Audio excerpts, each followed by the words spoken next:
Hello guys! Welcome back to my channel. Sa episode pong ito ay magluluto tayo ng bagong recipe. Ito po kung tawagin ay killer adobo. Pero ang ginamit ko po dito ay leeg ng manok. Napakasarap po nito at tiyak na matatakam kayo sa inyong pagkain. Ubos ang inyong kanin sa pagkainan. Subscribe na lang po ang aking channel, pag-like po kayo at i-hit po ninyo ang notification bell para updated kayo sa lahat po ng aking video na i-upload. Maraming pong salamat sa inyo. Bye-bye!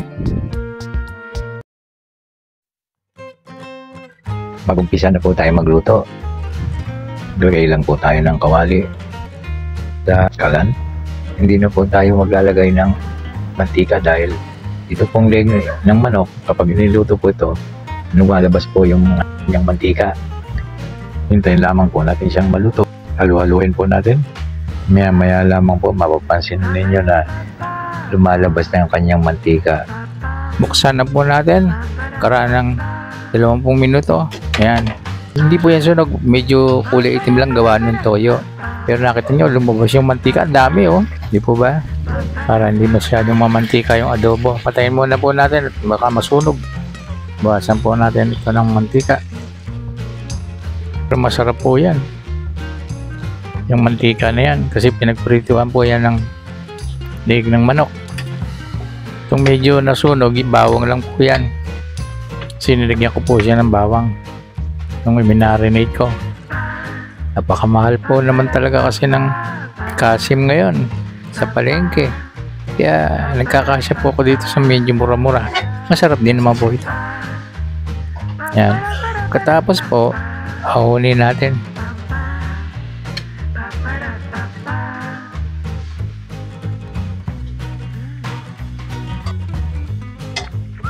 Yan po, kita niya. Medyo nasunog yung bawang. Kasi napasama din sa manok. Alisin po natin. Kasi nung ibinabad ko yung leg ng manok, niligyan ko po siya ng konting kinahit na bawang, 2 tablespoon ng toyo, ganun din ng suka. Pareho lang po yung proportion niya, 1:1. Nagyan ko ng konting paminta. Yun na po, masasan po natin yung kalang mahina lang. Tapos ihulog po natin yung natirang bawang. Yung mantika po ngayon na natira, piling gamitin po yun pagka nagsasangag ka o kaya meron ka ibang niluluto kasi malinamnam din po yan. Yan, pag bumango na po yung ating bawang, ihulog po natin yung sibuyas. Yan, napakasarap po nito. Lalo na pagka umuulan, sarap kumain. Pag nag-translucent na po yung inyong sibuyas, ibalik yung niluto ninyong manok. Yan, ibalik po natin. Maliit siya pagka iniluto eh. Kanina lalaki. Yun lang ang disadvantage. Kung nyo na po isama yung sunog na bawang. Katapos iulog natin yung sauce niya, yung pinag-marinate. Lagyan po natin ng konting tubig para mapalambot natin yung manok. Yan. Para sumura pa po yan, lagyan natin ng Knorr chicken. Ito po. Muli po natin takpan. Palambutin po natin yung leg. Pahigayin po natin ng konti yung sabaw.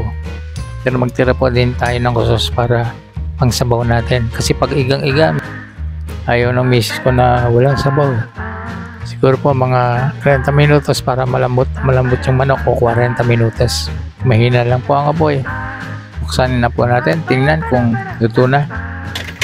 Yan, may sabaw pa siya. Haluin po natin ng konti para mabaliktad yung kabila. Maluto din. Bayan lang po natin malakas yung apoy. Huwag na po natin takpan para mag-drain ng konti yung kanyang sabaw. Sana po natin. Ayan, luto na. At naiga na rin. Tikman natin para malaman ang lasa. Lagyan ng 3/4 kutsarang asukal. Muling haluin. Ayan, nalapot. Nakakatakam ng kumain. Magtira pa rin tayo ng kaunting sabaw o sauce.